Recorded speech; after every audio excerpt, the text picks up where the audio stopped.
It's that time again. It's the Berkey and the Badger Board Game Battle Show. It's going to get wild. It's going to get wacky. It might even get a little zany. We're going to talk about board games and the board game industry. And, you know, we might talk about anything else we want to talk about.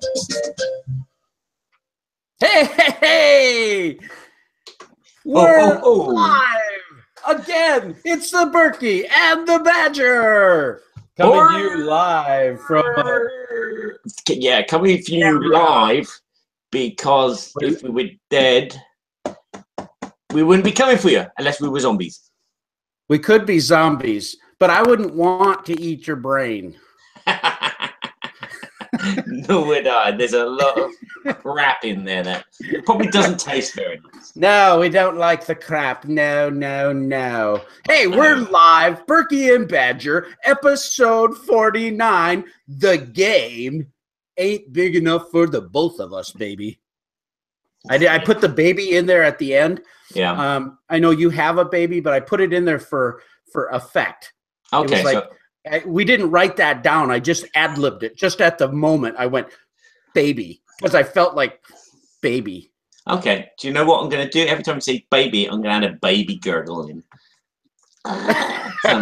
Okay. Baby. Baby. So baby. Your objective is to really piss me off and say that word all the time. So the editing of this podcast will take longer. Well, I knew it because the baby you've been having baby problems with like your little one isn't feeling well. That's actually not funny, but no, it's not been funny. But you know, c'est la vie. It's an illness which comes along.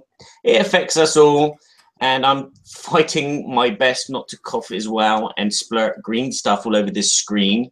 Lucky podcast listeners who don't have to see that. Well, it's always tough when the babies aren't feeling well. That's for sure. No, it's a hard struggle, and yes. See, I'm a grandpa almost twice now. I have a 15 or an 18-month-old grandson, Philip, and Hannah is very, very pregnant, and she is due actually right about Christmas time. Wow. Yeah. So. And they already know, they believe it's going to be a girl, so they're going to have a boy and a girl, and then they'll have two kids, and that's when I say, now you're really parents. You're really not a parent with one. Okay. Once you have two, then you become a parent, right? No, I think that you become crazy when you have two. One was fine. I keep my sanity, and I have lots of admiration, and when the wife's not giving me hugs and kisses, my daughter is, and that's great. But now there's another one who's just demands all the attention, right? Yeah. It's look at me. Oh, but c'est la vie. Hey, Kabuki Kid is in the house. Yeah, baby. Woohoo! Just wanted to pop in and say hi. Yeah, popping in. She's got people at the house, but you can always catch this show because this is recorded live on a Google Hangout, so you can join in the chat. We'd love to interact with you guys, but you can also just join us on our YouTube channel, and you can go to Berkey and Badger at YouTube, and you can always find our episodes at Berkey and Badger on Facebook or on Twitter. Or you can go to Board Games Everybody Should. Barry's got an awesome site with all of our highly produced, incredibly produced podcast stuff, right? Don't say it. Baby. No! Hey, baby. and Tony is in the house. He says, yeah, you should just have twins then, so then you're a real parent, right? So we might as well just get right along in it. Enough silliness. Yes. I heard from a little birdie, Barry, Barry baby, that you have just gotten back from Essen. Well, no, I haven't just gotten back. It's not like I just walked through this door here and whew, that was a long road from Essen. No, I've been back over a week. I've been waiting for you to be available, Mr. Busy Man. Oh, boy. But yes, I went to the Eschen Spiel in Eschenland, which is Germany. Did you get some bratwurst? No, I didn't. No, I ate at the nice restaurants. Oh, I need some bratwurst and some kraut. Oh, sorry. I kind of like had a routine because I was working with Monolith. Oh, while yeah, I was yeah. at Essen. So I didn't have much time to see the event itself and its spectacular grandness. You probably saw a lot more of it from the BGG coverage than I did when I was actually there. But yeah, my days were 9 till 7 demoing Batman, the up-and-coming Kickstarter from Monolith Games. Batman! So I had a go at doing that, and you know what? I still love doing it. Wow. It's fantastic. I had such a great laugh. The team were great to work with. We were always like joking around, and we were also helping each other out when we were struggling for words. Because you get to that point when you're demoing and you're explaining it, and you get to a rule and you go to explain it and you go, wait a minute, that doesn't sound right. How'd you say that again? Oh yes, that's it. So yeah, we had a great time. Hopefully I didn't take too much advantage, because every time I went for a pee break, that was when I went exploring. And I had a look around the halls. Well, I didn't have a look around the halls. I had direct purposes, like I'll go to the PP first, and then I'll go past the Board Game Geek stand and say hello. And so that's what I did. So I didn't get to see many games, but I did bump into a few friends who came past the stand, and also, of course, I bumped into people that I deliberately went out to find. Like, yeah, who did you bump into? I bumped into Brandon Null of the Brawling Brothers. Brandon from the Brawling Brothers. Yes, he was very, very shocked to find out that I was actually the one behind the soundtrack for The Seventh Continent. Because they kind of not reviewed it as such, but they did a kind of general impression, because it's one of these really big epic games. Oh, yeah. And they said that the soundtrack was amazing. And I said, did you know it's me? He goes, no. And so he says, oh, you know what? We need some music for our podcast, Barry. Would you be interested in doing it? And I said, yes, of course. That's fantastic. I think that's one of the things that's been a little under the radar for you. You know, being a board game reviewer, they see your videos, they see the things you do on board games. Everybody should, and Dice Tower contributor, so forth. You know, our limited celebrity here on the Berkey and Badger Board Game Babble show. Yeah, of course, it gives you a lot of variety, but we are minor internet superstars. Minor. Emphasis on minor. Yes. No, but I think that's the thing that gets missed, because you're known for certain things that you've done, but you've not been known for your musical side of things in the hobby, because you know, but now as you're starting to jump out into this realm, you know, that soundtrack, you know, even your zombie soundtrack last night, these are great sound effects and great mood thing, and people who enjoy putting mood behind their game. This is fantastic. And Barry, you've just got a really knack for this. I really hope that publishers that are looking to do something will take a look at what you can do for them, because you can just do some fantastic work that really enhances the gaming experience. Oh yeah, because that's what Brandon's into. He's into expanding the experience, and that's the one thing that they really loved about Seventh Continent, which is really great. But work has started on that as well. So this week or next week, I will be back composing here in my studio the continuing saga, which is known as the Seventh Continent. So yes. So did you do some work? Did you do some work on Conan also, or was that just demoing? Phil. No, I didn't do any work on Conan. No, I just basically reviewed Conan, and that was it. Okay. Yeah. Okay, I was something in my head said, are you going to be doing anything with Monolith for Batman or anything like that?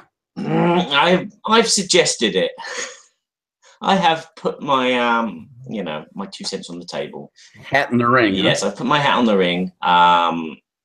Don't you should put your guitar in the ring. Don't put the hat. You can't play the hat right. I don't know. I don't know if Batman would sound good with a guitar theme. No.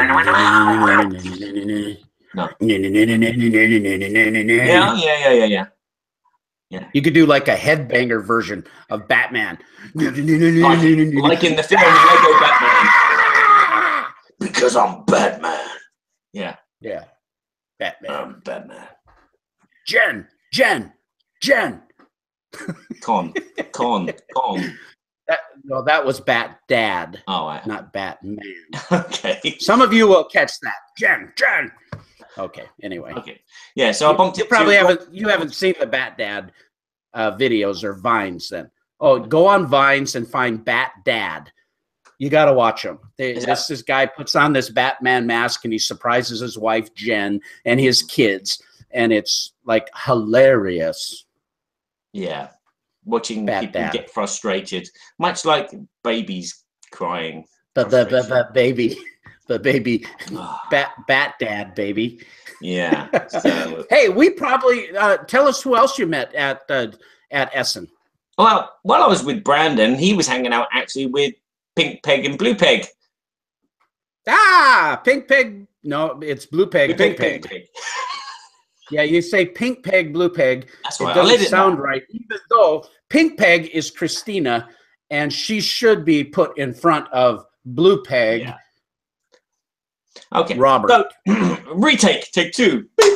So I also bumped into Rob Rouse, as you know, as the Blue Peg, and his Pink Peg wife, Christina. And they were in the same booth as Brandon. And that's another great thing that I found. The booth that they're sharing, I cannot remember the publisher's name, but when I went up to the booth, I said, "Is Brandon around?"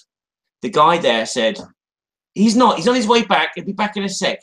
And then he looked at me and he said, "I know your face from somewhere." And I looked around the booth and I'm thinking, yeah, I know your face from somewhere as well. And I looked at his game, which was a mountain climbing game. And I thought, you know what?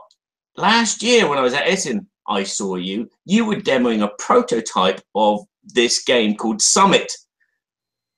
And here it is, fully produced. And there were 2 other games that he'd put out as well. So in the case of 1 year, he'd gone from demoing just a prototype of his mountain climbing game to having 3 games published by himself. Now, I apologize for not remembering his name. What I'll do is I'll do a thing in the past thing and add that in and say that it was this. Yeah. Future Barry, baby. Yeah. So yeah. So I bumped into. I didn't bump into. I did deliberately went to Brandon and as I said, Rob Rouse as well. My first night, we went to a restaurant and I bumped into Rodney Smith. Okay, who was cool. Actually sleeping in the same hotel as me, and he said, "Give me your phone number." So I said, "Yeah, here you go. I'll phone you when you want to play a game." Okay. I was like, "Okay." So for the rest of the time in this, and my phone was like here next to my face. I was ring. Rodney, call me. Call me, Rodney. You don't call. You don't send flowers. Yeah. So did he ever call you? No. Busy baby. Yes. Rodney. Yeah. Yeah, so I bumped into Rodney. I bumped into the Dice Tower crew. I said hello to those guys as normal. And I just bumped into lots of editors and publishers who I'd worked with in the past, who were interested in working with me again in the future, which is really great. So, yeah, thank you, everybody. Thank you, everyone that came by and said hello. Even one of my biggest fans, Elephant Girl, she was working at Portal Games. But on her off days, she would come by and she'd see how I was, and we'd chat and we would talk about, what games I should review and, how bad my channel is and how I should get more people to subscribe to me and things like that. So, but yeah, overall, Essen was bigger, louder. you know, even though I was in one of the back halls, thankfully I was in one of the back halls, because the front halls for the first 3 days were chock-a-block. You could not move, you know, without standing on a kid. Yeah, it was bigger. Lots of people say that it was more busier than last year, and I would agree. It was humongous. I don't know the numbers. I still need to research the numbers, but it was a massive event. Yeah, they opened up additional halls even. Yeah, for gaming, that and they're still, it's kind of like they did at Gen Con, you know, they opened up Lucas Oil Stadium, and I mean, they had game tables down on the football field, and it's just, this hobby is just blowing up. Things are going crazy. It's really quite amazing. Yeah, I mean, some of the stands had a big, like, round TV screen where they were, you know, showing computer graphic images of their games. There was also a booth where they were doing like a live show. They had, I walked past one time, but I wasn't walking past. I was like crammed in with people, and I was like being moved while they move along. And I saw them interviewing Matt Leacock, and it was like a stage with chairs, and it was like a mini concert inside this great big hall. But the first 3 halls, as I said, were chock-a-block. When you walk past the foyer, which divides the halls, and then you go into the back halls of 6, 7, and 8, that's where there was room. You could swing a cat. And Choco-block. What is that, like chocolate? Choco-block. I've never heard that term before. Choco-block. You never heard of choco-block? Is it an English expression? Really? What does it? That means just packed full. Yeah, it means packed full. It means you couldn't move. It was like it's like Tetris. Yeah, that's choco-block. That's blocks that are all chocked in together, and you can't fit any more in. Gotcha. I think if you look in the English Oxford Dictionary, it says choco-block definition Tetris when you lose. Although not the Oxford Dictionary, the best, because it always explains things very well. Yes, of course, it does. So, yeah, my SN was great, even though I was working all the time, full-time worker, but I had such a great time. Awesome. So, I would love to go. My good friend Brian Pope from Arcane Wonders was there with, I believe, John Rogers, the general manager of Arcane Wonders. Were actually at Essen. I don't suppose you bumped into either of those guys? No, I tried looking for their stand and I couldn't find it. I mean, it was a case that, you know, I couldn't find any stand. I had to ask around for, you know, where's this stand? Where's that stand? Yeah, I don't think they actually had their own booth as Arcane Wonders, but they have some kind of partnership with some publisher where they actually had a lot of copies of Viral, the new Dice Tower Essential game. And that thing has been just blowing up off the shelves. You know, Arcane Wonders is our sponsor, you know, a little disclosure there, of course, and we're really grateful for their sponsorship. But Viral has just been going viral. I mean, they're selling all over the place. Yeah, it's gotten some recognition even on the BGG Hot Games list for BGG Con. And so Viral is this really interesting area control game that is really the artwork is just really evocative and really cool. But you normally don't see viruses taking over a body as an area control mechanism. And so that game is really getting a lot of buzz. Of course, it's a Dice Tower Essential, but many congratulations to Arcane Wonders on that particular game. They also have just come up with the new expansion for the Sheriff of Nottingham game. You know, the good sheriff, of course, loves the Sheriff of Nottingham. But now you have, wait, there's more. Now, baby, you have the Merry Men expansion. And the Merry Men allows you to play 6 players where you actually have 2 deputies, which is really interesting. It also allows you to have laws. I love the laws in the Merry Men expansion because it creates a little bit of extra variability and almost like little missions that change every round. So it changes it up how you're going to bluff and different things of that nature. You also have have additional cards that are going to be added that creates that immersive bluffing experience. So the Merry Men expansion, in fact, that's kind of hard to get right now because they've just been blowing through that as well. And they just finished a very successful Kickstarter with Rooster Teeth Games, where they did the game Ruby, which is a little card combat battle game. And that Kickstarter is over now, but it raised over $750,000. So it was pretty fantastic. So congratulations to Arcane Wonders. And that was just our little sponsor bip that fit in there. Yeah. You'll have to. Yeah, I did actually contact Kevin.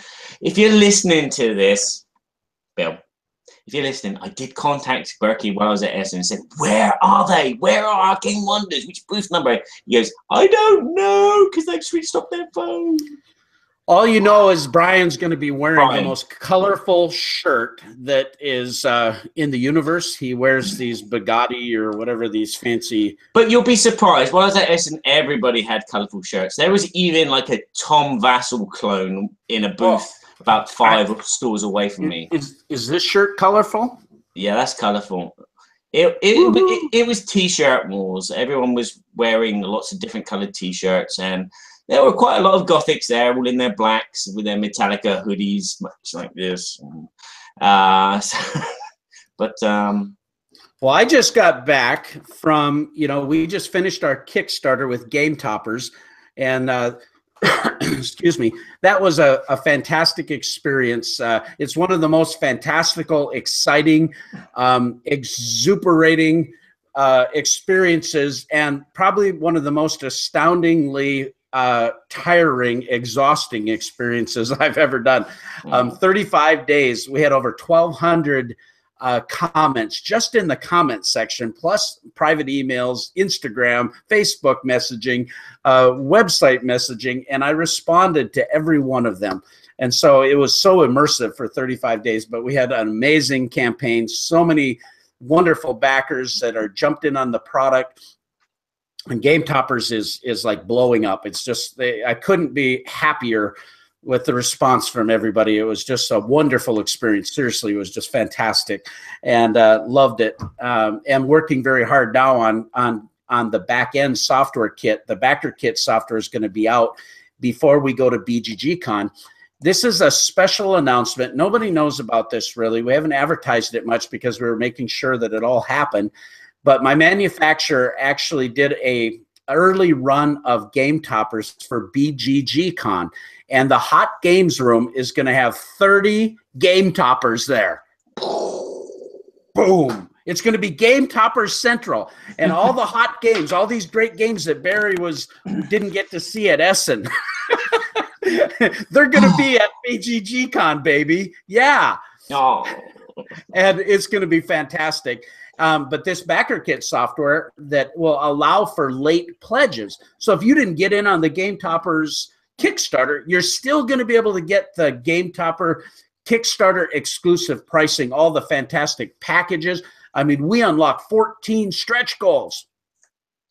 Crazy thematic game mats. Oh, and Ben from Daedalus with some of these dice towers, the new defense tower, the space tower, the Dogmite Games component collectors with the poker chip holders, the thematic game mats, some really cool stuff that happened there. So you can check that out at GameToppersLLC.com. But if you're going to be at BGGCon, stop in. And I'd love to have you. Tony says he wish he was going to BGG. I wish you were too, man. But I'm going to catch you at Con of the North for sure. Anyway, long and short of that, we finished that campaign, and it was really crazy busy. But I had scheduled this all along, a trip down to Colorado to be with my good friend Mark Streed from the Board Game Corner podcast and video channel. Also, Ed and Amanda were there from Heavy Cardboard, and Chaz Marlar from Paradise. So the reason we were there is, first I had to bring a couple Game Toppers down to the Haunted Game Cafe in Fort Collins, Colorado. And that's Gary owns that. And this guy is a gem. Really enjoyed meeting him. And he wants to have Game Toppers as a retail presence. And so he was thrilled about that.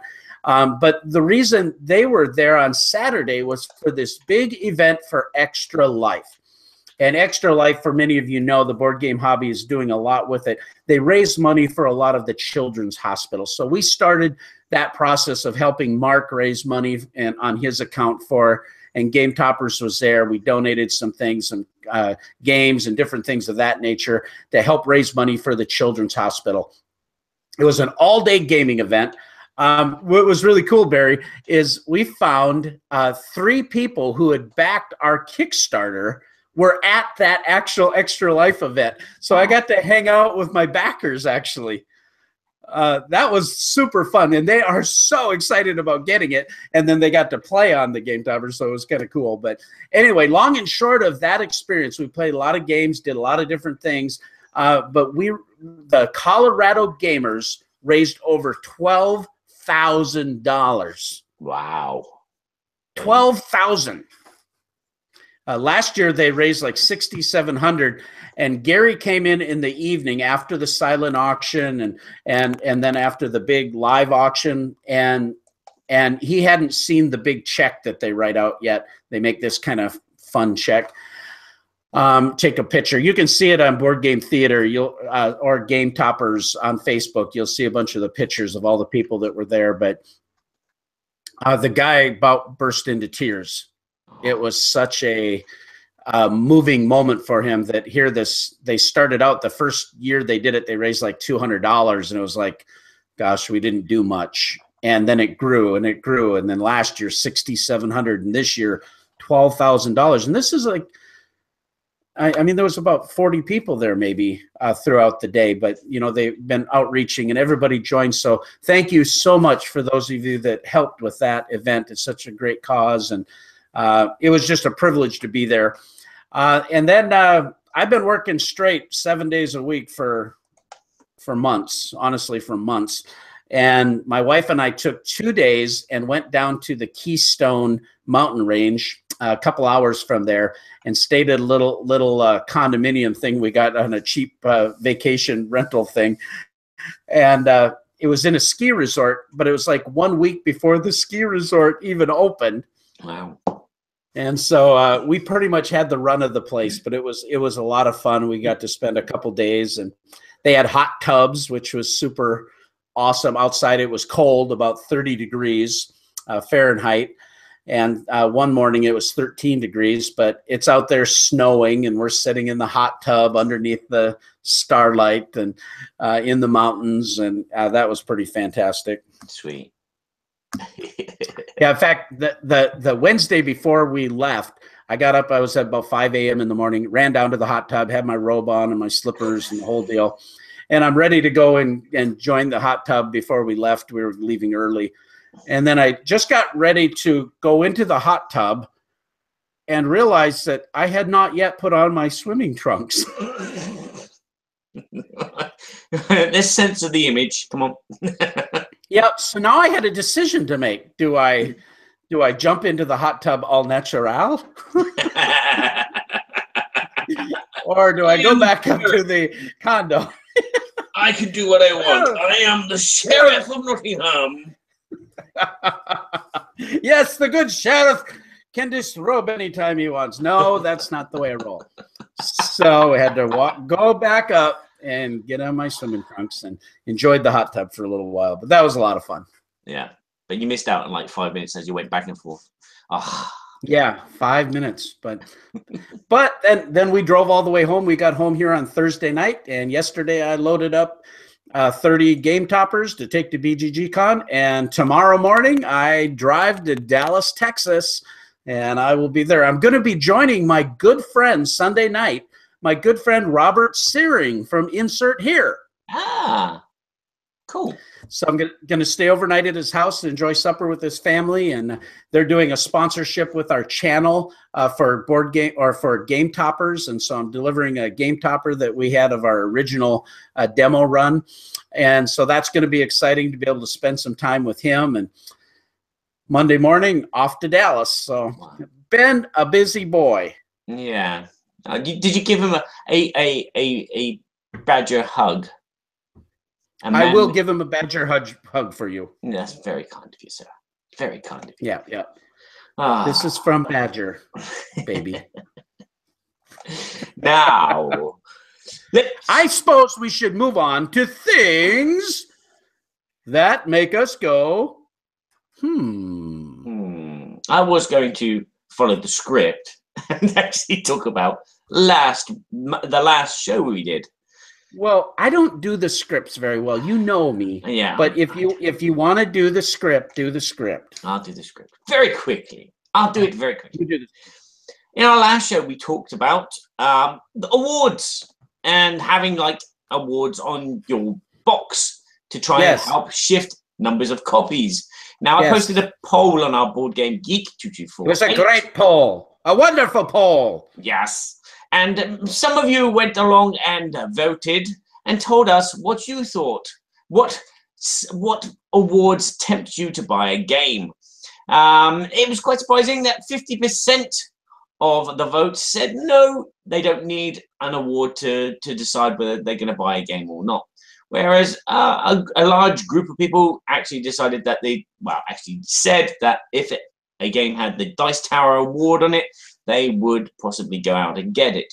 And I was the only one that said that I am tempted by the Spiel des Jahres and the Messner.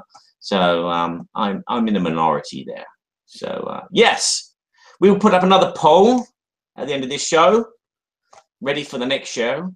Go along, vote, tell us what you think, but think about what you say. Guild 2248. Yes, that's the DB. And now it's things that make your speakers turn off. Go. Things that make us go Board game news. Berkey and Badger reflect on the current events that are happening in the board game industry. Some may be good, some may be bad, but they're all things that make us go,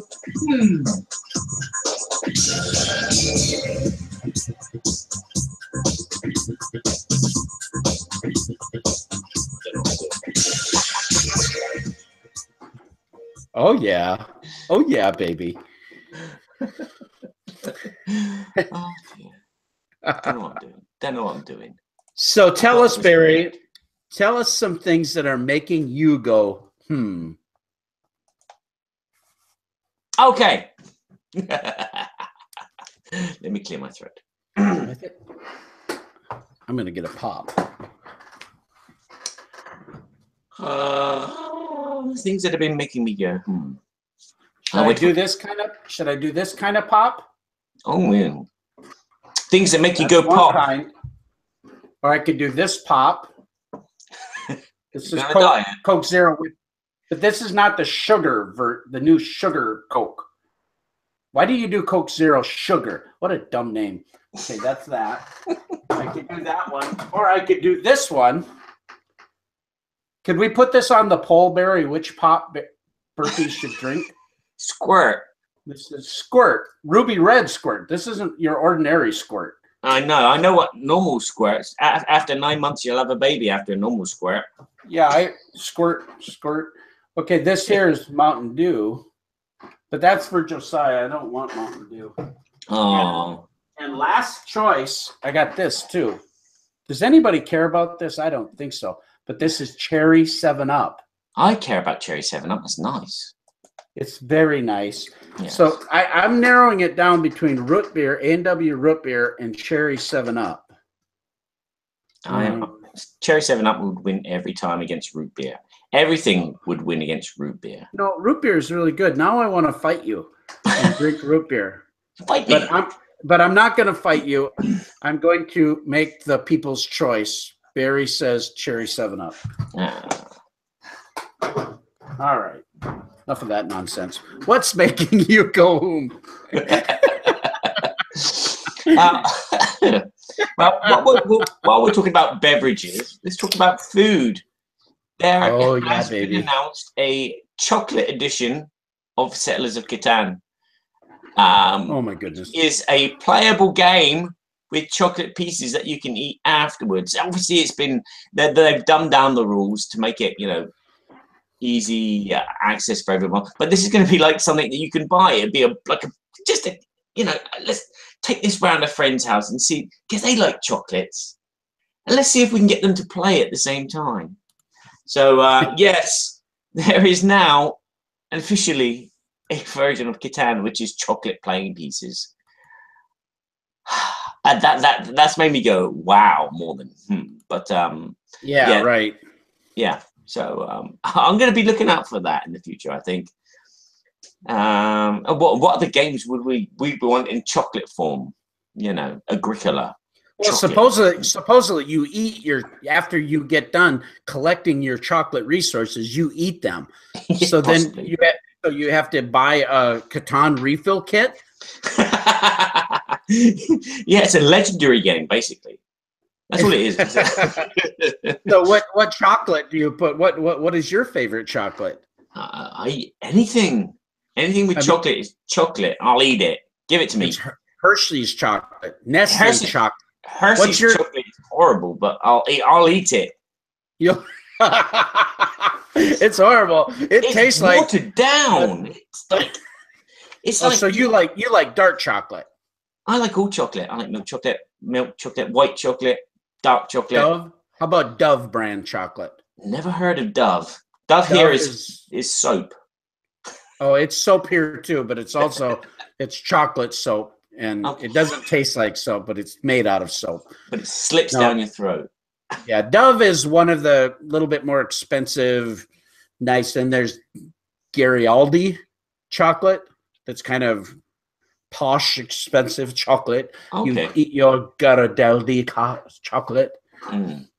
So I wonder if you can add whatever kind of chocolate pieces you want to the Catan chocolate game, because you eat the Catan ones. And then you're out. So do you want to buy more expensive Catan ones? Yeah, you could put in cheaper versions. You could add some Toblerone in and put some mountains in the way to stop people going over to your land. That's the way. Toblerone chocolate is good chocolate. It is good chocolate. So then we can make it Toblerone Catan. Yeah. You could add some, was it Reese's chocolate? Reese's peanut butter cups has chocolate. Yeah. Yes. That's a Mars company. Oh, you couldn't add a Mars though. It'd be Settlers of Mars. But then again, that could be another game. Since they're going into terraforming Mars, we could have Settlers of Mars. I saw the unboxing and the picture of it on the Dice Tower, and Tom made a comment about it on the Board Game Breakfast show, and I looked at it and thought, good grief. This is kind of silly. Oh, there's actually footage of it. I didn't. Oh see yeah, that. I think it's on last week's Board Game Breakfast. You'll see Tom talked about it, and there's pictures of it, and he talks about how you actually devour these chocolate pieces. I'm thinking Last Night on Earth, the chocolate edition would be good as well, because then the zombie player could eat the human players, or the human players could eat the zombie players. And then you could have little chocolate brains. Yeah. It could be chocolate zombie. There you go, Flying Frog. Chocolate zombie side. That's the way we make zombie side. Chocolate zombie side. And you have a little chocolate. I'm eating your chocolate brain. Yeah, but don't eat it too loud because all the other zombies will come. Yeah, you got to do it quiet. That's for sure. Otherwise, it attracts more of them. Okay, so what's been making you go, Berkey? Well, I don't know if this is obscure or not, but to me it was kind of important because I found out that PSI, which is one of the larger distributors in the United States of board games, PSI has made an agreement with Oink Games. Oh yeah, now, the Oink Japanese Games company. Yeah, that's a Japanese company. Oink Games, I'm going to read this. This came from ICV2, but Oink Games joins PSI. And it says this: they have made a deal to Publisher Services, Inc., PSI, to handle distribution of their game line in North America starting this year. See, that's been the problem. It's been really hard in North America to get these games. Well, it's founded by graphic designer Yun Sasaki. Oink Games produce tabletop and digital games and animation. The studio produces a handful of games each year with a focus on artwork and portability. This is one thing that's pretty cool about it. PSI will handle sales, warehousing, and shipping for Oink Games products in North America. The first release that they're doing is Deep Sea Adventure. Deep Sea Adventure is a treasure hunting game for 2 to 6 players. Deep Sea Adventure will release before the end of the year with a manufacturer retail price of $20. And following this, there'll be 4 additional games that are releasing in the first quarter of 2018. 2018, baby. The one game is Insider, a combination quiz and deduction game. Startups, which is a stock manipulation and bluffing game. The Pyramid Deadline, which is a game about building pyramids in ancient Egypt. And then The Fake Artist Goes to New York, which features drawing and deduction for 5 to 10 players. And all 4 titles will be about $20. Okay. Why did it make me go, What made me go, is 2 years ago, I had the opportunity to play Deep Sea Adventure with Larry Cruz from, we all call him Mo, and Brian, and some of the other people from the board game group at BGG Con. And this Deep Sea Adventure game, it's one of these push your luck games. Have you played it before, Barry? Yeah, I played it about 2 years ago as well. Okay. And in fact, our stand was next to their stand at Essen, so I did see quite a lot of their new titles. And again, one of our guys actually went along and he come back with a whole handful of these small Oink games. I can't remember what he called them. He said Wink. He said, "Oh, I bought these games from Wink." It's not because my whole team are French and their accents are a bit strange. And then I said, "No, it's not Wink. It's Oink. It's the sound that pigs make when because it's a snout logo." And so I had to explain that, and that gave some laughs. Wink. Well, say wink. This is a little itty bitty game, the Deep Sea Adventure. But I tell you what, we had a blast. It's got that push your luck aspect, and you're going deeper down, but you got to grab and come back up, and you're rolling dice, and everybody is doing this. And sometimes someone's going to take off and go back up to the surface, and if you get caught underneath, you're going to die. And so it's just this fun, quick, accessible game that you can't get in North America. Yeah. BGG, I believe, had it on their store for a little while, and that was about the only place that anybody got it in North America. So it made me go, why would a company that has a product line that's been very successful everywhere else, why is it taken 2 years for somebody to finally say, hey, let's bring this to North America? That's a huge audience, and you never hear about this company at our conventions. No. I think that the Americans like big games. That's why it's taken so long.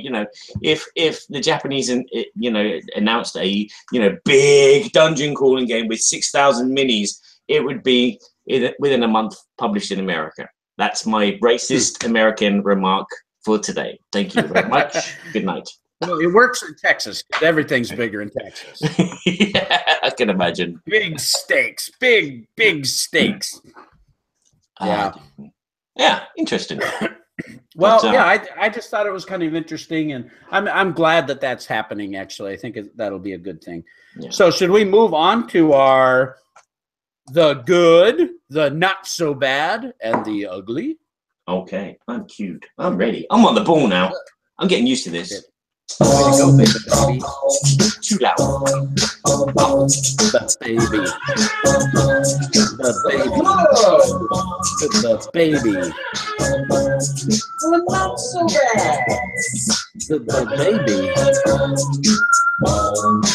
All right.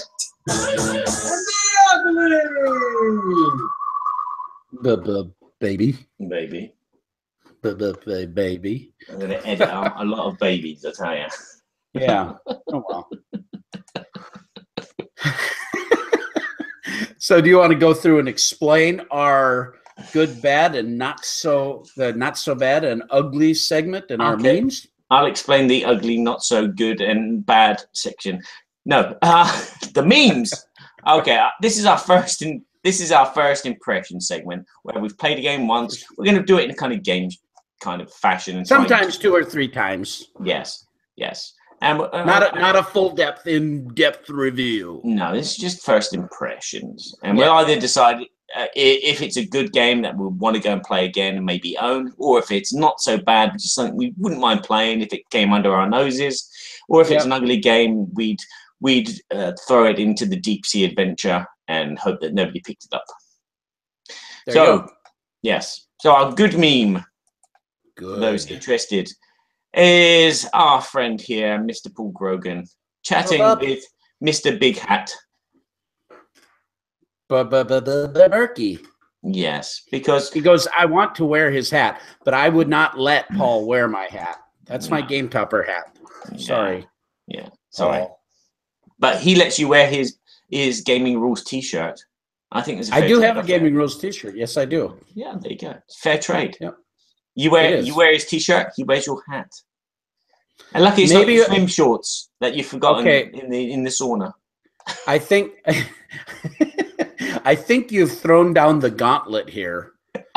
So at BGG Con, maybe Paul Grogan will have to wear my hat. Okay. We'll see if we can make that happen. Okay, as long as you don't have to make him wear your swim shorts. No, we don't. He wouldn't fit. I mean, I could fit 2 of Paul Grogan's in my swim shorts. Oh, right. Yeah. So anyway. Okay, and not so bad is a group of people sat around a table wishing that they had a table topper. Hey, there's some pink pegs there. There is indeed. Rob and Christina. I now recognize Christina. Yes, she is gorgeous. Rob, how did you do it? How did you find a woman that pretty? It still boggles my mind, I can tell you that. Yeah, it boggles everyone's mind. Everyone was walking past their booths going, why, is she with him? Well, he says selfie time, everyone. And Christina just says, just humor him. Scott says, hate. John, fine. The other guy in the back, I forget his name. He goes, nope. Jeremy, Green Peg, is this okay? And Jesse is, I'm just glad to be here. That was pretty exciting. Yeah, Jesse Shakey's in the house. Yay! Okay, the ugly. He's ugly.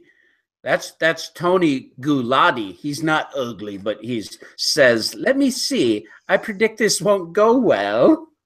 Mm-hmm. And then what's the other guy do? The other guy, I can't read backwards. The screen's backwards. He says, I'm going to dive into this great big blue ocean. He looks like he's going to dive into a Game Topper. That guy's crazy. Yeah. Are you saying that the Game Topper is actually ugly? No. The Game Topper's beautimous, but that guy is crazy. Look at him. He's going to try to jump into the blue ocean. That's crazy, man. Yeah. Okay. Baby. Okay. Moving right along. So, you want to start this fiasco out with what you've been playing, Barry? Yeah, because I think I've been playing more new games than you, if I recall. Yes, my game playing has been a little limited lately. Okay, let's start off with something very easy. Let's see if you can guess what game I've been playing for the first time. Okay, in this game, you are space pirates. Ooh. Let's go to the chat, see if anyone else can guess on the chat. You're space pirates and you are boarding a vessel and you're trying to take treasure away from that vessel and do it in a kind of not deep sea adventure kind of way, but kind of like a deep sea adventure way. Okay. Okay, and you're doing this by walking from room to room. Some rooms you haven't got access to, some of them you do have access to. And you're trying not to make any noise, because if you make noise, it will trigger something. Are you kidding me? Did you get to play Clank in space? I did indeed. Some of my good friends came back from Essen with their Essen Hall, and they managed to get a copy of Essen in Space, now that Renegade Games has a studio over here in Europe. And I forgot to go and see Erica, and I'm kicking myself. But oh man, I love regular Clank. Clank is fantastic. So tell us about Clank in Space. Okay, so Clank in Space is basically that. Each player is deck building. They have a deck of cards, and they are obligated to play all of their cards in their hand to move around the spaceship and try and get to the treasure. They can buy things with their cards because they have monetary values. They can move their character along from room to room because these cards have movement on them, and they also have special powers which you can use from time to time. Some of these cards have the word clank on it, which means that you've made a noise, you've tripped over something, and so you'll be placing this cube into the clank space. Every now and again, when you refill the pool of cards which you can buy from, there'll be a monster card. And when that happens, you put all these cubes into a bag, and then you draw out X amount. And these are your life points. So if someone draws out your cube, that's one, you've taken a damage. And then you'll have this like this damage bar on the top of the board. And if it fills up, you're eliminated from the game. And obviously what you got to do is you got to push your luck. You've got to try and get to the furthest room on the ship to pick up the biggest treasure, and then get the hell out of Dodge onto an escape pod before the big monster wakes up and kills everybody, kind of thing. So yeah, there you go. A deck builder, moving, pushing your luck, deep sea adventure style game. What do you think I think about it? Oh my goodness, I think you'll love this. I have to say good. I bet you just love it. I found it not so bad. Not so bad. Yeah, Wow. I don't know. The mechanics didn't feel right for me. I don't know why. I think after a second play, I'd probably enjoy it more. I think it was a case of, you know, I was discovering the game. I had some expectations about the game, but obviously they didn't kind of fit into them very well. There's a lot to look at. There's a lot of the things to look at on the board. That was one of the things I noticed, you know, from regular Clank to Clank in Space. It seemed like the board looked a lot busier. And so I wasn't sure, you know, I know it's mostly just a retheme, but regular Clank, there's two sides of the board. There's the one side that's your basic, and then there's a little more advanced, more complicated side, and different player counts and all of that. But I found the dungeon theme and the card art and everything in regular Clank to be really evocative, really great, and just loved it. So, but I was a little concerned about how does Clank in Space, is it, like you said, you had expectations. Is it going to make me, I've enjoyed regular Clank so much. Is this retheme going to make me enjoy it more, or is it going to be a little bit of a letdown? And then that busyness of the board was kind of my thought. I didn't know. Yeah, well, I'm sure if you enjoyed the original Clank, I think you'll enjoy this as well. The board is modular, which is not like the original, so you can make it a bit more difficult. And again, the routes will change as well because there's rooms that do different things. How many people did you play with? We played a 3-player game, and about halfway through the game, one of the players had very bad luck and was eliminated very, very quickly. It was a case of like every time cubes were drawn from the bag because there was a monster around, her cubes kept coming out, and it was a disaster for her. And then so I kind of like feel bad for that player being eliminated halfway through a game due to the fact of luck. And not through. Yeah, that's a little bit, but there's ways to mitigate that with getting hearts and going to different places too.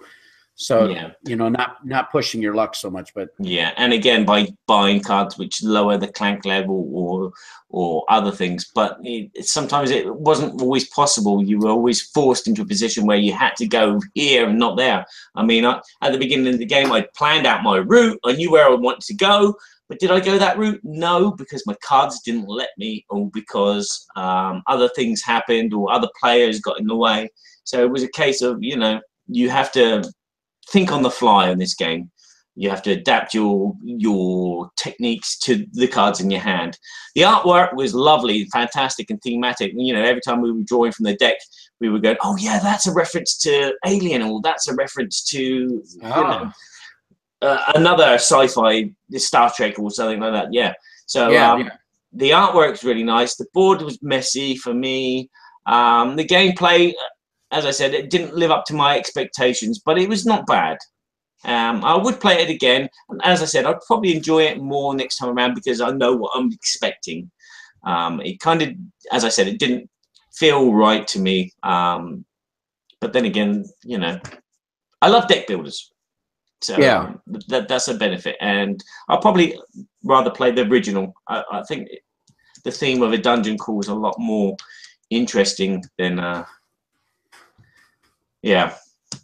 Yeah. Well, that's excellent. I've been playing a game that I've been wanting to play for quite a while, and I actually got to play it at the Extra Life gaming event in Colorado. And I actually brought it from Minnesota. It's been unavailable. I hadn't been able to find it. I really wanted to play it at Dice Tower Con and never got a chance to. This particular game is also deck building. It has also some engine building type of mechanisms that allow you to collect resources. And you're collecting gold, but you can also collect something, Barry, that I think you would really, really like. Bananas. No. It's Chocolate actually the beer, baby. Okay. Lots of beer. So you can collect these kind of things. It has a theme that I always am drawn to because it has Norsemen. Okay. And women. In other words, Vikings. Yeah, I'm seeing images and I'm trying to think of the game. There's several expansions for the game. I have 2 of them that I haven't opened the Shrink wrap because we just played the basic game. All right. Is it Explorers of the Deep North Sea? No, not that. It's deck building. The artwork is very comical. It's Viking themed, but it's kind of cartoonish, comical, light-hearted Vikings fare. Right. I'm gonna have to pass on that. I'll probably know it, but I can't think. Well, anybody from the chat know what I'm talking about? Come on, Jesse. Get 2 out of 2. I know you guessed Clanking Space correct. Let's get another one. You can get storage units for your beer. You can get storage units for your gold. You can also attack your, kind of like Imperial Settlers. You can see what other people are collecting, and you can actually gather defenses or weapons to attack your opponents. It's not a lot of take that, honestly. It generally more, because you can only attack one person, and once you've been attacked, you can't, no one else can come and attack you. So there's not this gang up effect. So it doesn't feel like area control or anything like that. It's just you have your own engine tableaus. It's Vikings Gone Wild. Oh, yes. And it's in the box still. I wonder what the publisher, I'm forgetting. It's Lucky Duck Games. That's right. Lucky Duck Games. Say that quickly, fast. Say that Lucky quickly, Duck fast. Games. Lucky Duck Games, baby. Lucky Duck Games, baby. The Lucky Duck, baby. Oh, you evil person. Oh, yes. So basically what you're doing is you're drafting your your deck building, your typical 10-card tableau, your starting deck. You've got some in there that are gold, some that are beer. You got some that are defense, some that are attack, and you have a common group on the board. It actually has a board that you can go, and if you get an attack, you can attack the monster and get gold or get beer. It has a little trading marketplace where you can trade your resources. That allows you to buy these cards that are either defense cards or they're attack cards.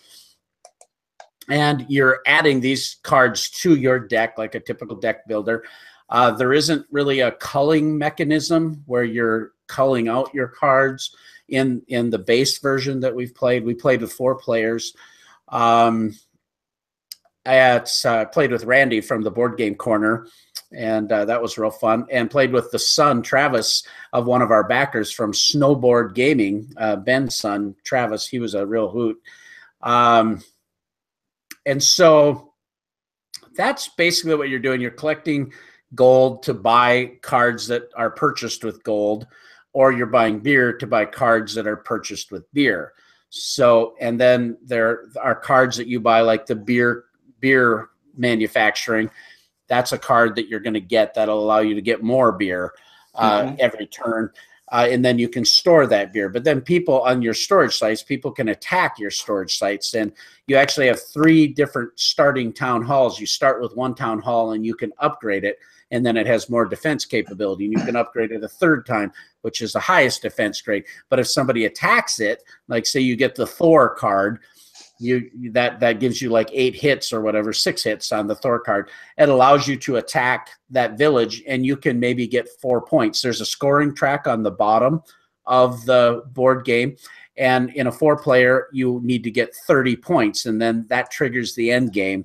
And then at the very end of the game, everybody is pretty much, there's a track of cards across the top that come out after somebody purchases one of those. Another one is refreshed, and so you have this constant moving track of new cards that are coming out, and they can be a variety of different things. A lot of them will give you points at the end of the game. So that in a nutshell is what Vikings Gone Wild is. Tell me what you think I think about Vikings Gone Wild. I don't know. This is a hard one to gauge. You were very into the rules, and I didn't hear you say anything like good mechanic or this was fun here and this made me laugh. So I'm going to say not so bad. Cha-ching, baby. You hit it right on the head. Not so bad. Okay, I have to caveat this, and this is the part about our segment being first impression that always concerns me a little bit, because I don't want our first impression to really, this is not a thorough review. This is a one-time play with 4 players. I had a great game group. Everybody in the game group, when we started playing this game, loved it. Loved it. The artwork is fun. The board is great. It's a fairly easy teach. The cards, the way it took a little while to kind of gather what we were doing. It's our first play, of course. Excuse me. And then we're putting down the cards, and all of a sudden we've got this little engine building thing like Imperial Settlers, which I love. It's fun. It was great. Loved it. And then all of a sudden, we started getting towards the end of the game. We weren't attacking each other a lot. It didn't seem like that was the best strategy because it took a lot to do it, but we could see that there's a definite strategy to do that. It didn't feel overly mean because there's kind of a protection mechanism there, but the part that concerned all of us at the very end of the game, it was pretty much just a point salad grab. I mean, hurry up, we've got the game has been triggered. Everybody just dump all of their stuff and buy as many cards from the top track that hopefully I didn't say this before, there's 4 cards that come out that are public end game scoring cards. Like, for instance, if you collected the most defense cards, you get 6 points. Or, if you had the most attack points or the most they have a little lightning symbol. Those are the cards that you acquire across the top. You get 6 points. So everybody is just mad grabbing randomly whichever cards come out, depending on if they have resources to grab those cards. And it didn't feel very satisfying. Oh, right. We were loving the game, and then all of a sudden it was like I grabbed like 8 cards my last turn, but it was like, okay, well, I got gold, so I can buy that one. That's the only one I can buy. New card comes out. I got beer. I can grab that one. Mm-hmm. But I grabbed a bunch of cards thinking, okay, I got a lot of cards there. It sounds good. Well, the next guy, the exact same thing, and he just grabs a bunch of cards, and it depended on which ones came out. Yeah. And we all kind of looked at each other like, that's how we really end this game? So it felt weird. It was fun. The game was really well produced. Now, when I throw out this caveat, I've heard several people, when I first bought this game, talk about how much they loved it, but it really needed this expansion to kind of help with a couple of these things. Okay. And And in all honesty, I haven't gone back and reviewed those things, but I have a sense that the expansions kind of fix a little bit of that feeling for that end game. And so I don't know the answer to that, but that's why my first impression is just kind of, I really want to play this again. I think it's a well done game, but there was something just didn't feel right. Yeah. So expansion needed. I think so. You know, again, I need to play it more, but I definitely want to do that. So tell me what else you've been playing, Barry. Okay, you want to do one more here? You want to do one more? Yeah, go ahead. Okay. Go ahead and do one more, and then we'll quick do our babble topic, and then I'm going to have to run. I didn't know if you wanted to spend like 30 minutes babbling. Maybe, why don't we do? Yeah, we've covered 2 games. Why don't we go right into the babble? Yeah, that's a good move. Okay, and then we can babble. And now it's time for the babble, babble, babble, babble, babble, babble, babble, babble, babble, babble, babble, Berkey and Badger's board game babble. There we go. So, hey, why would you ever give these 2 monkeys a podcast? Yeah, it's beyond me, man. It's beyond me. Because they're fun to just look at. Yes, I love looking at you, Barry. Okay, baby. Baby. Tell us what's the babble topic about today. Okay, yeah. Well, here in Babble, lots of people are babbling and raging about solo gaming like it's the new No, I'm not gonna say new Messiah. Like it's the new Black. The new thing. The new thing. It's a new thing. I mean, people are so excited about playing solo, they even write music videos about it. Well, don't you want to play solo? Yeah. But that's because I didn't want to play solo. That's what that was. That was actually one of the best videos I've ever seen. Your music video on that was hilarious. If you haven't saw Barry's music video, So You Want to Play Solo, I think that is that what it's called. Now, wouldn't it be good to not play solo? Wouldn't it be good to not play solo? Talk about awesome, well produced, but awesome funny. Thank you. Go check it out. Yeah. No, okay, it's awesome. Yeah. So solo gaming is coming at us in waves at the moment. And it seems like everybody wants a game to come out and have a solo mode in it. Yeah. So what I'm going to start with is I'm going to ask you, Berkey, are you a solo gamer or not? Yeah, what does the chat think? Does the chat think that this guy is a solo Lone Ranger? Solo player. Just leave me alone. I don't want to talk to nobody. I just want to play my cardboard all by myself. Yeah. Just all by myself. No, that is not me. I'm one of these. I love gaming. To me, isn't even about winning the game anymore. When I was younger, I was so competitive, and I always wanted to win. You know, and it was that focus of how to really learn the game really well and be a really good player. That's totally shifted for me. I'm a lot older now, but now gaming is all about the experience. That's why I love tricking out games. That's why Game Toppers happen. It's all about making this immersive experience, you know. I love interacting with people. I love the moments that we have when I'm at a game table and everybody is just all intense and you can't even talk or you can't have a joke or anything. I know some games, you know, you got to stay on track. You don't want to be that, you know, disruptive person. So I'm not saying that. Yeah. But I love that where we have some time to you know, Jesse's in the chat, and Jesse's such a great guy to play board games with because, you know, he's a really good gamer, and so he understands that, and he doesn't get distracted that way, but he can carry on these other conversations where we just enjoy the interaction. So that's me. Yeah, so you're more of you'd rather play a game with other people. Yeah, and I probably would say I have a I don't know if caveat's the right word, but there are some things that I do like to play solo, but it's only if I have my iPad. So if I have an iOS. Mm-hmm.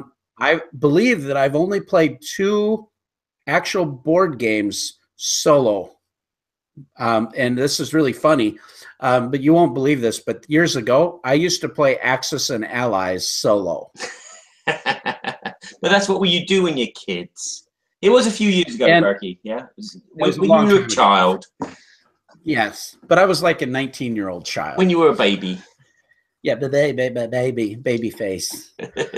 So yeah, no, I'd play every all the Axis and the Allies, and I'd try to play them real honest. It's kind of funny. Yeah. How can you play the Axis as honest, or the Allies as honest? One of them's got to be naughty. Yeah, no, exactly. But the other game that I have played solo in the actual game form is Imperial Settlers. Portal Games just did such a great job with that. And I wasn't looking forward to playing it solo, but I read through all the directions, laid it all out. I was out, took a couple days here about a year ago where I was just getting away just to clear my head type of thing, and was staying at a friend's place down in Texas, actually. Anyway, when we were there, I had that afternoon just kind of free, and I thought, I'm just going to spend some time and see how I like this. Wasn't looking forward to it, and I got playing it, and at first it was like, okay, fine. But at the very end, it started to look like I was going to lose. And all of a sudden, something kicked in. I got to do this, got to do this, got to do this. And it got really exciting. It's the only one I've done. But now if I flip-flop from tactile board games, I play quite a bit on my iOS solo. I love playing Baseball Highlights 2045 on the iOS. Yeah. Love it. Okay. I love playing Galaxy Trucker. On the it's fantastic. And the campaign mode. I like playing Star Realms. I think I would prefer to play with other people, even on an iOS platform, but I'm okay with that. And my wife, she would prefer to play on the iPad. She plays Ticket to Ride and Scrabble and cribbage and all those games on the iPad like over and over and over, and she's totally happy with that. Okay. How about you, Barry? Yeah, I am a solo player. There are these moments in time where I've got nothing to do and I want to play a board game. I don't want to switch on the PlayStation. I don't want to give myself some, tendinitis in my joints. So I'll sit down and I'll play a game. And normally I'll play a co-op game, because basically co-op games are solo games. You can take on several characters and play the game. Again, I will play games solo if I'm learning how to play a game. If I've got the rule book out and I go, okay, right, this is going like this is going like that. And I'll have a solo run through. But primarily at the moment, I've been doing a lot of solo playing with the Seventh Continent, which is a 1 to 4 player game. And so I will sit down at the table with a deck of cards and just go and have this amazing adventure. And I really do enjoy it. But not to the extent that I believe every game should have a solo mode in it. Moving on. Yeah, it's kind of a thing. It seems like if the game is Kickstartered, that's going to be a stretch goal, a solo rules. Sometimes it's already designed. But it seems like there's a pretty large audience that really does like solo gaming. And maybe it's because that they have more spare time on their own. When you have family life, I think it's kind of hard to do solo gaming because there's so much involved with family life. Can you just have the time where you can get away and play solo? I don't know. It's interesting to see what people think about this. If they dedicate time to solo play versus dedicate time to group play. Yeah. I've been dedicating a bit of time to solo play because, as I said, Seventh Continent is so absorbing and it's so exciting. It's like, as you were saying with your game that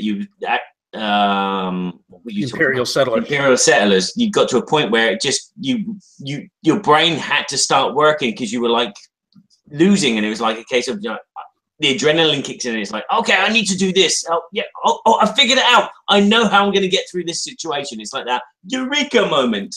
And Seventh Continent is full of those eureka moments. Other games that I've played solo, like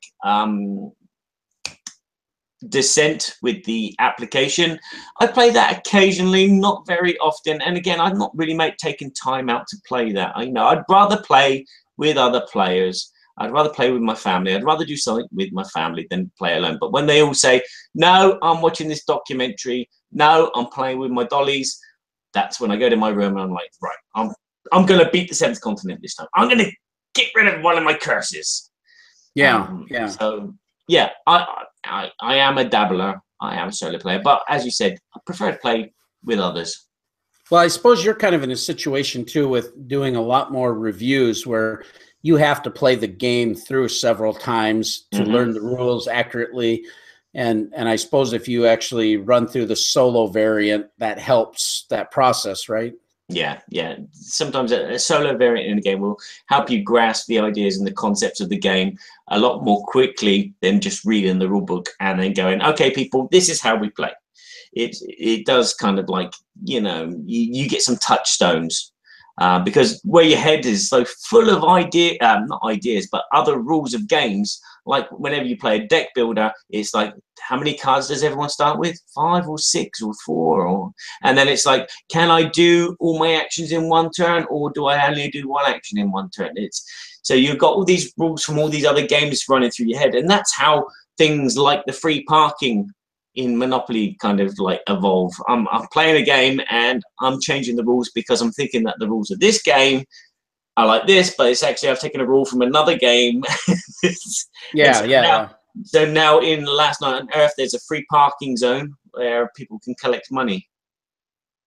Yeah, but solo playing does help get the rules embedded into your head before you can teach someone.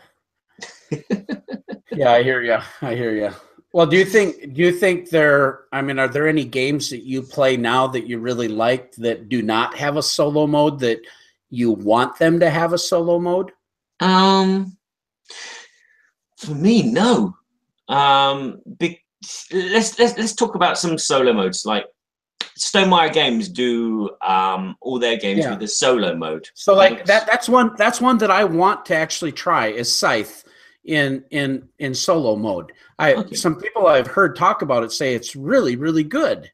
Yeah, it's not too bad.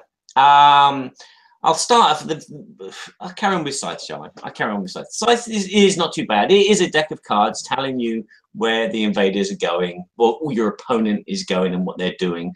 And it's more puzzle-like than an actual, playing a game. When you're playing against other players, you can kind of try and predict what they're going to go for, where they're going to go. With a solo mode in Scythe, it is a case of, well, now all of a sudden you can't use that space. Now all of a sudden there's 5 people in that space. Now all of a sudden there's this there. And it's more of a puzzle than a game. And I mean, you could argue that a puzzle is a game. And yeah, I like playing Sudoku, but that's Sudoku and it's a puzzle. But it's, it's whatever gets you excited. And that's where the game falls down for me. When you're playing Scythe with other players, especially if you're playing 5-player Scythe, there is so much going on, and you have lots of time to think about what you're going to do by the time it gets around to your turn. And there's so much changing, and then there's that, as I said, the predicting of what that character is going to do. Are they going to attack you? Are they going to just harvest themselves in that corner? Are they going for victory points that way? Whereas if you're playing against a deck of cards, which is telling you what your opponent's doing, there's not that challenge. It's different. It's a different feel. It kind of worked in Viticulture. In Viticulture, it was, again, a deck of cards which randomly said, okay, put a meeple and block that space. Yeah. And it kind of worked. Again, it's more puzzle-like than game-like, but at the same time, it was kind of game-like because, it was an opponent that was taking actions away from you. And in Between Two Cities, it was purely puzzle, and I found it really dull. Well, this might be a silly question, but not being a solo gamer, are they are any of the legacy games that are out there? I haven't really looked at this because I don't think about buying a game for solo play, but like Pandemic Legacy or anything, do they have a solo mode? I don't think they will, because everyone will have. I think that games like that have eventually you'll have an objective which is different to all the other players. So and they're typically cooperative, so you need all these. Yeah, that makes sense. Yeah, I mean, when I first got Pandemic, I played it solo a few times because it was a fun challenge. But once I figured out that the game was broken, oops, I stopped doing that, and then I just stuck to playing Defenders of the Realm with the family, because that was a game that everybody wanted to play all the time. So yeah, but games like that you can play solo quite easily. But legacy games solo, unless you're playing Catan Chocolate Edition. I could do some Chocolate Editions solo, and I'm just gonna eat the resources and forget about the game. Yeah, precisely. There you go. You can play that solo. Don't tell anyone. Is there any game that you'd like to play? You wish there were solo rules for? Baseball Highlights 2045 has solo rules, and I really like that.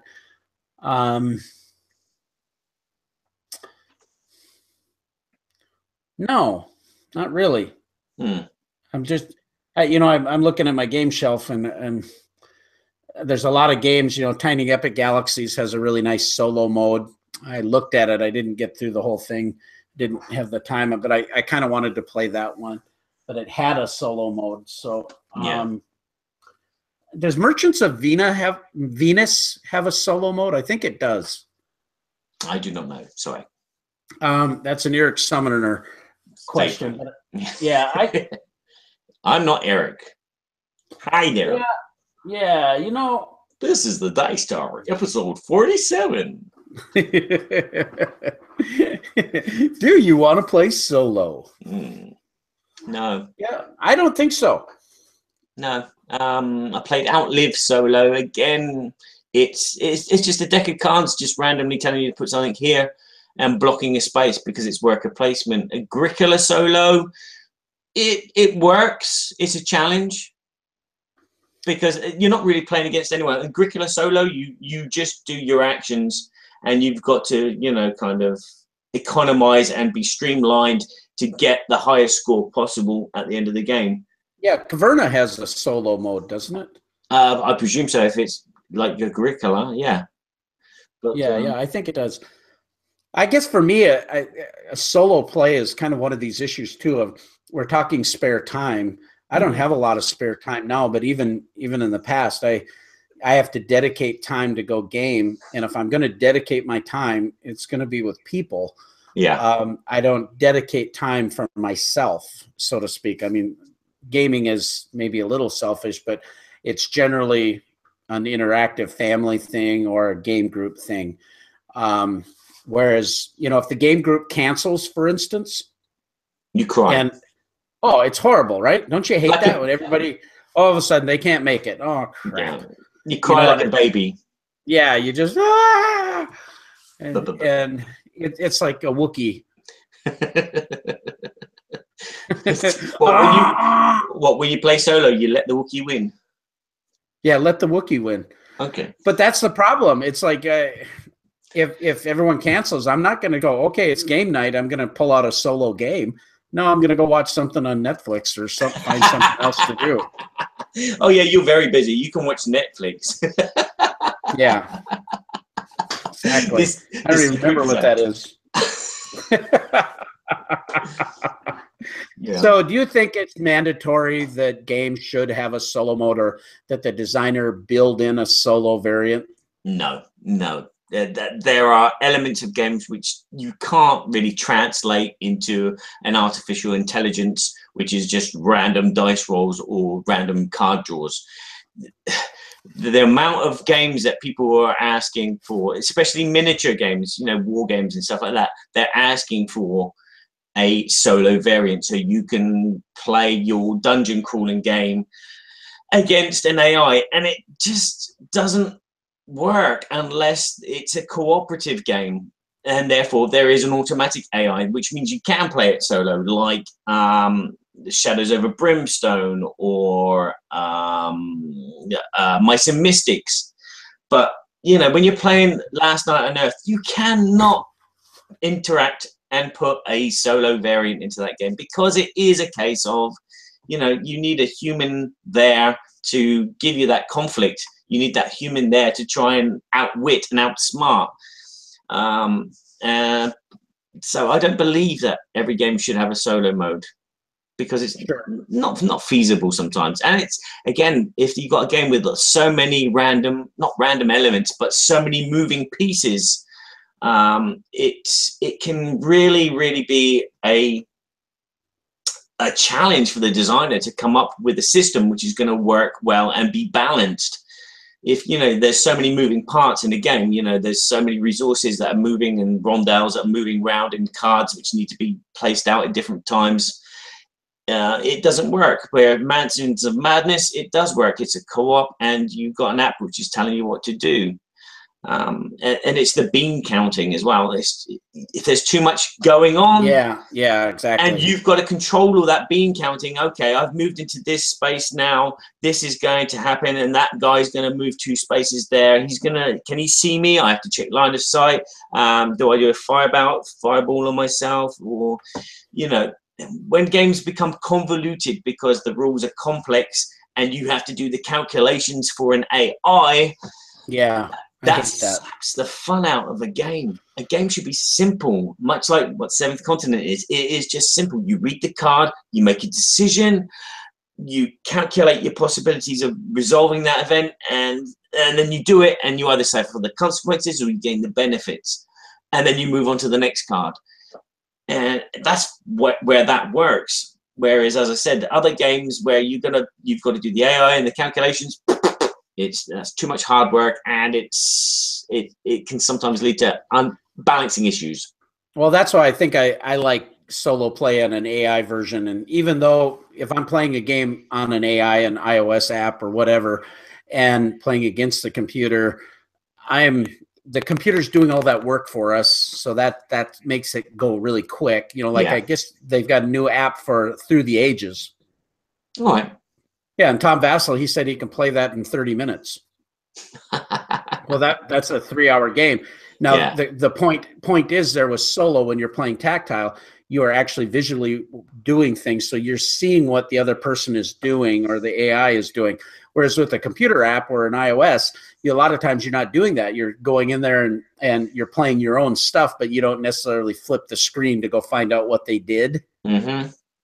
You know, or you're not looking at their tableau all the time because you're playing quickly. So there's probably some benefit to solo play in that regard, where you need to be more competitive and see what's going on. But on the other hand, you know, if you just have limited time, you know, an AI version that's computerized, you know, takes all that fiddliness out of there. Yeah. I see what you're saying. Yeah, you need to be not just going through the motions of, right, normally what I do on my first turn is I do this, and then I do that, and then I do that, and yeah. There you go. I think it's a great topic, and I know there's one of the gentlemen on the Dice Tower Board Game Breakfast show is called the Solo Gamer. So there's people that, you know, I think people who maybe have a little bit of social anxiety sometimes. I hear a lot of people that deal with that. Talk about this. Like, for them, it's a safe place to go and play solo games. It gives them the relaxation. It gives them the downtime. It's a rest, you know, for them. They're not around people, which causes them, you know, tension. Whereas for me, being around people doesn't cause me tension. I enjoy it. I love it. That's rest. That's helpful to me.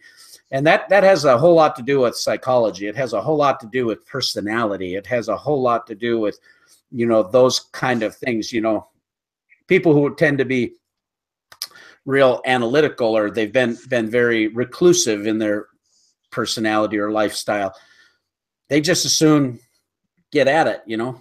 Yeah.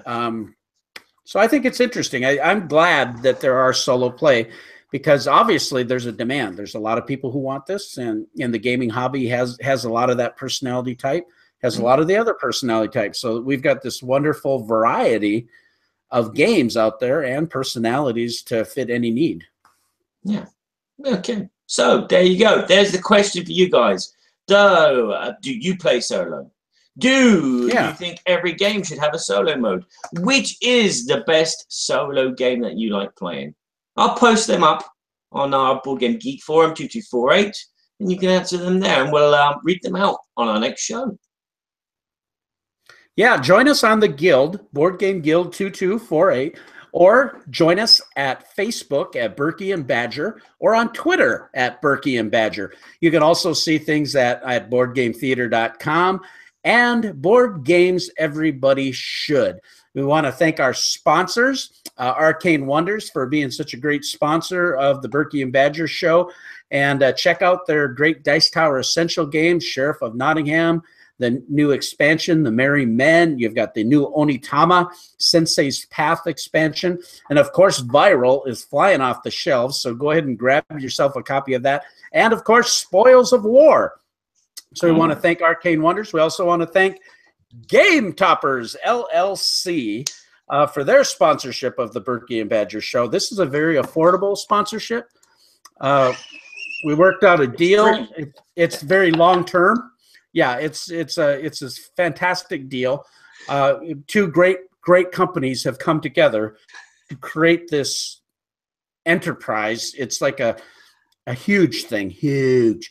I mean, it's baby, it's huge, baby. Game Toppers just finished their Kickstarter, and I'd like to encourage anybody, if you didn't get in on the special Kickstarter exclusive pricing, which is very significant, plus all the fantastic stretch goals, you can go to our Kickstarter, and by Monday, you're going to see our Backer Kit late pledge software where you can join in on all the fun, get your own Game Topper, looking at estimated delivery of February, so it's not very far away. Things are going fantastic. Or you can go to GameToppersLLC.com. That's GameToppersLLC.com. We'd love to interact with you. Join us on Facebook. Join us on Twitter. We generally, Barry and I both will respond really quickly and love to hang out with you guys. And I guess until we have another show, Barry, after BGG Con, that's about it. Yeah. Well, thanks for watching. And nice to see you. To see you, nice. Let's play out, shall we? Thanks a lot, everyone on the chat. Yeah, good night. Good day. Whoa. Wrong track. We're so glad. We're so glad. Baby.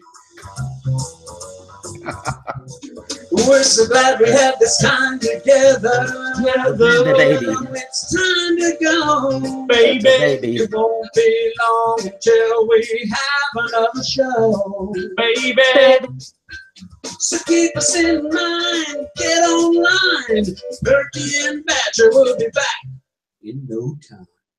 Baby, yeah, baby, yeah, baby, yeah, baby.